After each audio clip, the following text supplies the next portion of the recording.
우리 대한국민들이 바라는 국가의 모습은 무엇이었나라는 걸 알 수 있죠. 과거의 봉건적 어떤 지배관계, 토지의 독점을 바탕으로 한 그런 지배관계를 끊고자 원했단 말이에요.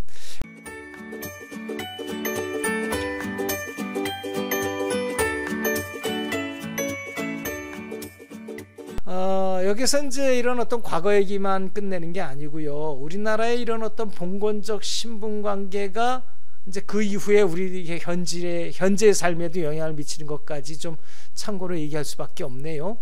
왜냐하면은 조선 말기에 생겼던 그 봉건적 신분관계가 이후에 바로 어디로 이어지냐면은 일제 식민지 지배로 다 넘어갔고요. 그것이 큰 차이 없이 미군정으로 넘어갔고, 그리고 대한민국 근현대사까지 계속 이제 영향을 미치고 있어요.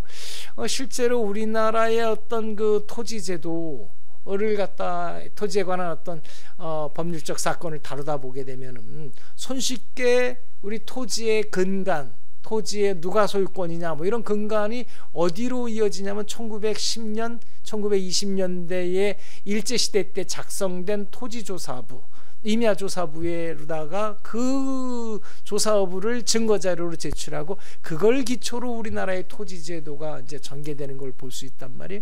굉장히 씁쓸한 현실이죠.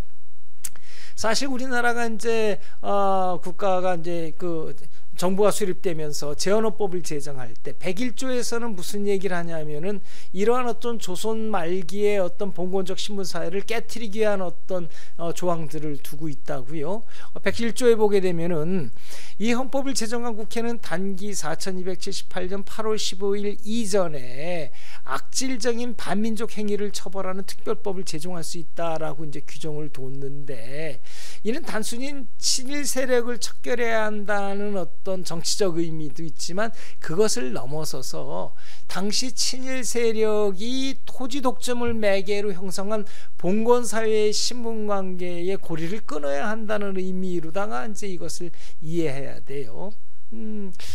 당시까지 유지된 어떤 친일 지주의 어떤 토지 독점을 해소해서 각자가 인간으로서의, 국민 모두가 인간으로서의 존엄과 가치를 갖는 어떤 그런 어떤 공정한 사회로 나아가자는 의미가 이 조항에 있었어요. 실제로 오늘날에도 이제 유지되고 있는 어떤 그 재헌헌법 조항이 있죠. 농지는 농민에게 분배해야 된다라고 하는 거죠. 그 재헌헌법에서는 이제 분명하게 되는데 오늘날에는 이제 농지의 소작 제도는 금지된다 정도로 다 이제 바뀌었지만 재헌헌법에서는 86조에서 이렇게 명문으로 쓰고 있죠. 농지는 농민에게 분배하며 그 분배의 방법, 소유의 한도, 소유권의 내용과 한계는 법률로 정한다라고 이제 규정을 했은 걸 보면은 분명히 그 당시에 우리나라 이제 헌법 만든 유구한 역사와 전통을 자랑하는 우리 대한국민들이 바라는 국가의 모습은 무엇이었나라는 걸 알 수 있죠. 과거의 봉건적 어떤 지배관계, 토지의 독점을 바탕으로 한 그런 지배관계를 끊고자 원했단 말이에요. 그러나 대한민국의 정부 수립 이후에 대한민국이 행한 그 토지 정책은 무엇이었냐? 농지만 개혁한단 말이에요. 농지만 개혁하고 근본적인 토지 개혁은 시행하지 않았어요. 이는 이제 아직까지도 오늘날 전개되고 있는 어떤 보수와 진보의 다툼에 있어서 친일 세력 척결 또는 반일 문제가 보수 진보의 문제와 관련해서 이제 얽히게 되고 있는 어떤 그 근본적인 이유라고 볼 수 있겠다라는 거예요. 아무튼 뭐 우리 사회는 지금 그런 관계에서 쭉 넘어오고 있어요.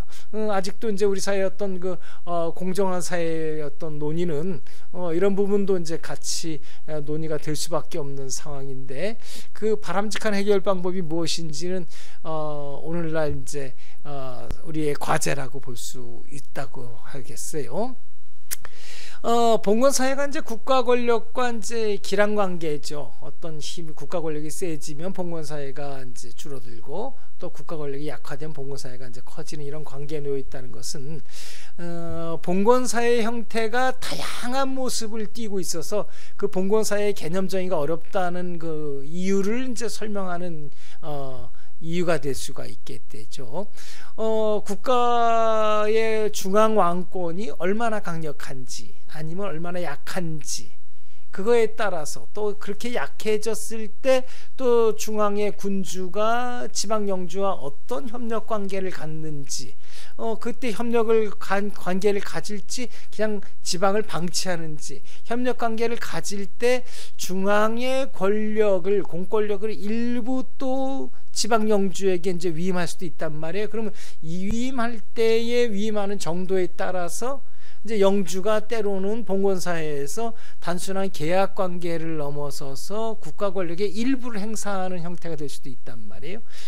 이런 거로 인해서 당연히 봉건사회를 설명할 때 그것이 계약 관계이냐 또 공권력을 가진 관계이냐 뭐 등등 복잡하게 이제 전개되는 이유가 이제 그런 거라고 볼 수 있어요. 실제로 이제 몽테스키에의 법의 정신에서 보게 되면은 유럽 중세 영주들이 사법권을 행사하는 사례를 설명하고 있음을 볼 수 있단 말이에요.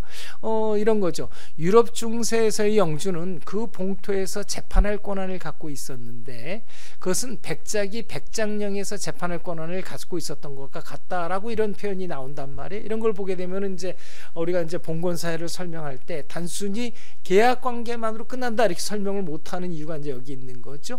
그렇다 하더라도 지금까지 쭉 설명했듯이 봉건사회를 이해할 때는 그 다양성에도 불구하고 어떻든 봉건사회의 법질서의 근간이 뭐냐, 그것은 계약관계일 수밖에 없다라는 것, 이것을 분명히 알고 있어야지 이제 봉건사회를 이해하게 되는 거고요.